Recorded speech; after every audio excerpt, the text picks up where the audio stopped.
So Prime Minister Narendra Modi is set to make this historic visit to Poland, making him the first time the Indian Prime Minister who has visited the country in the last 45 years. This visit also coincides with the 70th anniversary of the India-Poland diplomatic relations, and this will also be the first visit by an Indian Prime Minister to Poland since the two nations established ties 3 decades ago.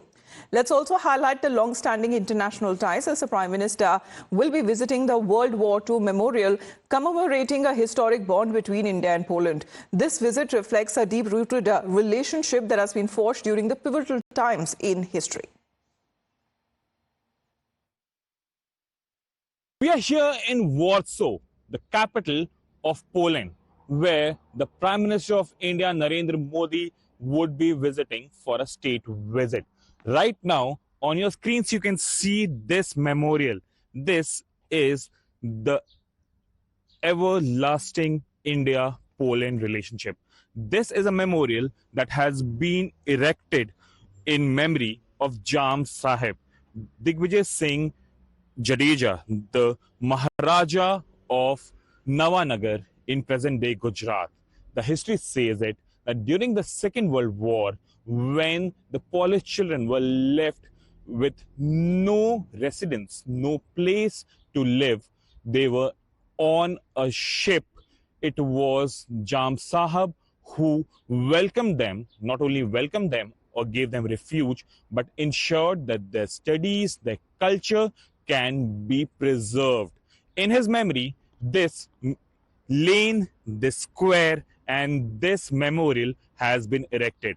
Prime Minister Narendra Modi would begin his Poland visit by paying his respect to Jam Sahib here at the Good Maharaja Square. That's what it's called here in Poland. Now, in a historic moment, the Indo-Polish Chamber of Commerce and Industries has also emphasized the importance of this visit in strengthening business ties between the two nations.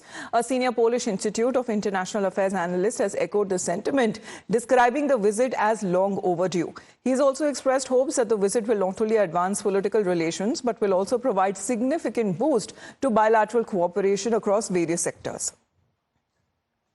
देखिए, सबसे बड़ी बात तो ये है कि PM साहब आ रहे हैं 45 साल के बाद prime minister of Poland India Poland आएंगे, तो यही एक बड़ी बात है। और इससे बड़ी बात यह है कि जो उनसे आपका बिजनेस रिलेशन है हमारे दोनों देश के बीच में वो बढ़ेगा, क्योंकि इस तरह की विजिट जो उनसी है वो हेल्प करती है कि आगे जो प्रॉब्लम्स हैं दोनों देशों को बिजनेस के बारे में, उससे काफ़ी मदद मिलेगी। इस वक्त हम देख रहे हैं कि जो खबर भी आ रही है कि फूड प्रोसेसिंग की इंडस्ट्री जो सी उसके बारे में बात होगी, लेकिन उसके अलावा आर्टिफिशियल इंटेलिजेंस, उसके अलावा आपका जो सा है गेमिंग इंडस्ट्री, वो बहुत इंपॉर्टेंट है। तो इन चीज़ों के लिए भी बात होगी और दोनों देश इसमें काफ़ी आगे हैं।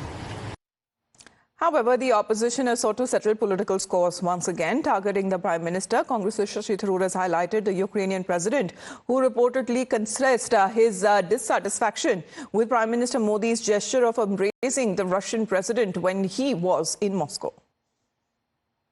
You may remember the Ukrainian president had expressed a great deal of unhappiness about Mr. Modi hugging the president of Russia in Moscow on a day in which Russian bombs had fallen on a children's hospital and children had died. And I think that many felt that since India has been playing an even-handed role in most of the conflicts in the world today, that it would be good to show a certain amount of concern for both sides as visibly as he did in Moscow. हमें लगता है, पूरा भरोसा है कि रास्ते में मणिपुर रुकेंगे, या तो जाते हुए या आते हुए। वहाँ नए टेप्स आए हैं, उन टेप्स में बहुत हैरत अंगेज बातें हैं। उन टेप्स में वहाँ के मुख्यमंत्री सरेआम शामिल हैं, षड्यंत्र रचते हुए सुनाई दे रहे हैं। तो हमें उम्मीद है कि वो आधा एक घंटा तो कम से कम मणिपुर के लिए भी निकालेंगे। Well, we'll keep you updated as far as Prime Minister's departure to Poland is concerned. Let's shift focus now and talk